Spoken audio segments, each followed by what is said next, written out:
દર્શક મિત્રો, ગાંધીનગરની કલોલ મહાનગરપાલિકાના સ્ટેન્ડિંગ કમિટીના ચેરમેન સહિત 12 સભ્યોએ રાજીનામા આપી દેતા ભારે હોબાળો મચી ગયો છે.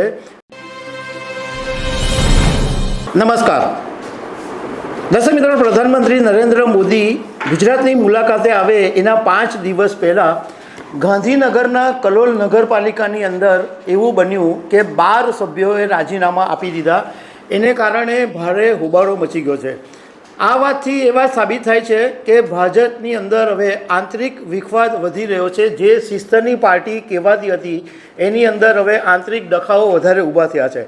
હજુ 21 દિવસ પહેલાં જ નગરપાલિકાની અંદર ભાજપના 18 સભ્યોએ રાજીનામા આપી દીધા હતા.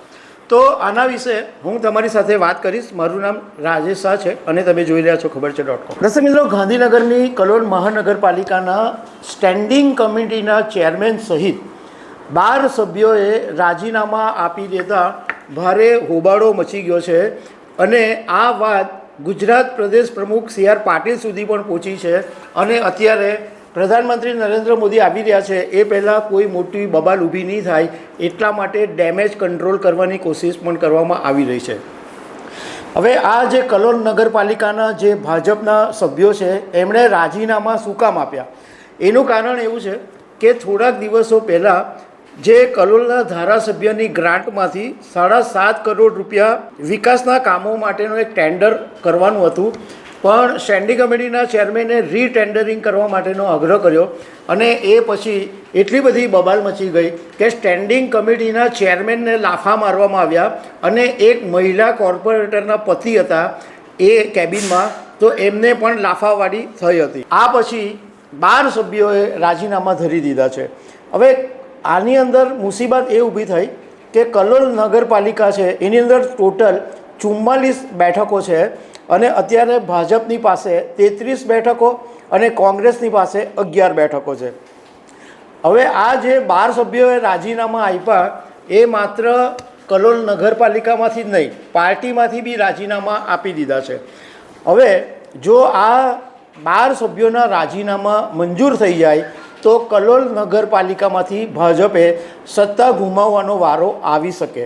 કારણ કે હજુ બીજા જે 6 નગરસેવકો છે, જે કોર્પોરેટર છે, એ પણ રાજીનામું આપે એવી શક્યતાઓ દર્શાવવામાં આવી રહી છે.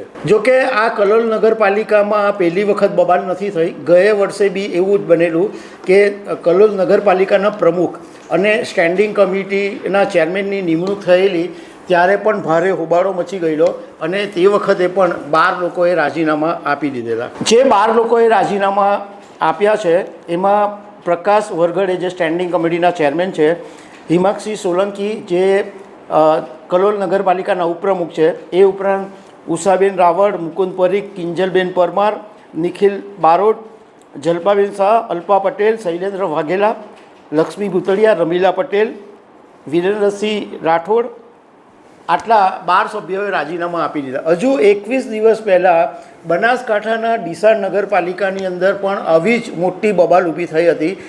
અને એની અંદર 2 ગ્રુપો સામસામે હતા. 2 ધારાસભ્યો જે છે, એક એક્ઝિસ્ટિંગ ધારાસભ્ય અને એક પૂર્વ ધારાસભ્ય, એ 2 વચ્ચેની બબાલને કારણે ડીસા નગરપાલિકામાં 18 સભ્યોએ રાજીનામા આપી દીધેલા. આપણે ઘણી વખત જોઈએ કે ભાજપમાં એવું કહેવામાં આવે કે એકદમ શિસ્તની પાર્ટી છે, કોઈ બોલી નહીં શકે, બધા ચૂપચાપ કામ કરે.